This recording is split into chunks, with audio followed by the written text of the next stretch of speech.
KSR is at Kroger Field after Mark Stoops Monday press conference for Ole Miss week 5 in college football. We'll rapid react to a little bit of the news here with Adam Luckett. First, we have Chris Rodriguez back on the depth chart. He's an R with Cavassier, or an or with Cavassier smoke. Not a big surprise, but it was nice to see his name there on that sheet of paper, Luckett. Yeah, number 24 is back, and I think everybody's very, very excited to have RB1 back here at Kentucky. All SEC selection last year. People are hopeful that he can help fix some of the ground game woes. So to have him, I think there's a little pep in the step over at the Joe Kraft football training facility. We're all excited to see him Saturday down at Ole Miss. We love Cavassier smoke, and he's done well in that reserve role. Had injuries, hurt the depth behind that. But just how important is it to get that guy back? He can find the holes. You know he can get positive yardage and create those chunk plays that he's done for years now. Yeah, he's just Kentucky's efficiency machine on offense. He's going to keep you ahead of the chains. He's going to turn a 1-yard gain into a 5-yard gain. He's going to turn a tackle for loss into 3 yards on 2nd and 6. So he's going to help Kentucky get ahead of the chains and get them in more advantageous passing down. So they're not sitting back there at 3rd and 11 and with teams are bringing the house on Will Levis. So it's going to give them, hopefully, some leverage in play calling to give them more advantageous situations in the way the passing game's playing, the way the receivers are making plays, the way Levis is making some throws. That's enough to really get you excited. Maybe they can hit another gear on offense.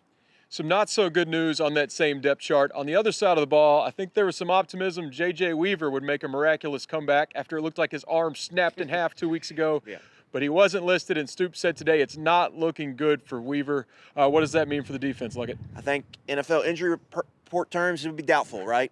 So it's not sounding like he's going to play. I think you're going to see a lot of Alex Fari. Ole Miss is a spread offense, runs a lot of tempo. They're not going to be in a lot of heavy formation. So you're going to maybe have to play 5 DBs a lot anyway. So for Alex Fari, I think it's a big game for him. It's a big game for Jordan Wright.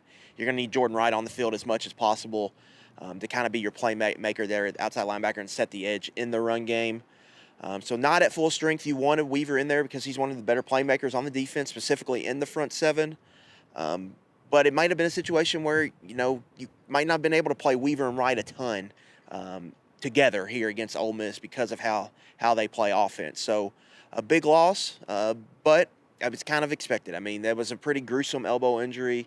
For now, you're just hoping you can get him back in maybe the next couple of weeks to really make a stretch run.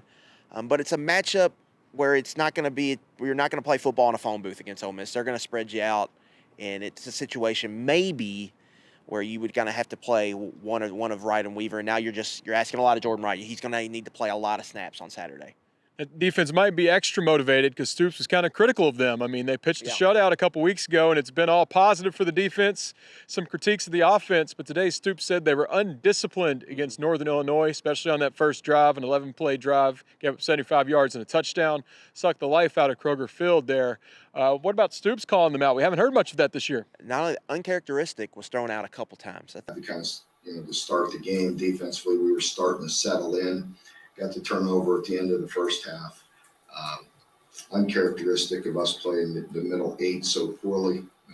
Did that.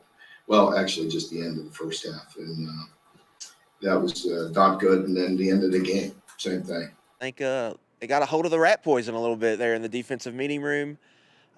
He mentioned lack of communication a few times, and that is a big worry for me when you're going on the road and you're facing a tempo team that's going to go a million miles per hour and that's going to throw a lot of different things at you. Your communication has to be on point. So for Kentucky, a veteran defense, that's not really what you expect. You have to worry, like the new safeties, like Ty Asian was banged up, only played the first series. I think they really missed him just from a communication aspect. So getting him back, it sounded like it's trending that way, will be huge. But it sounds like they're going to have a lot of coaching points for the defense this week. So look for a bounce-back performance. After that, I think they were all pretty disappointed with how the defense played Saturday against Northern Illinois. We didn't get any coaching points on how to handle Oxford. Stoops was asked for restaurant tailgating recommendations, like he would do that. But Stoops said he's never been to Oxford. Luckett and I are going. We're excited. First time in 12 years for Kentucky football playing down there. Stoops did recommend William Tar Bourbon. Shout out to that. That's his bourbon. But we're very excited to get down there. We'll have more coverage for the rest of the week here on the KSR YouTube channel, as there will be more press conferences to come before Saturday. Until then, stick with us and go Cats. See you in the Grove.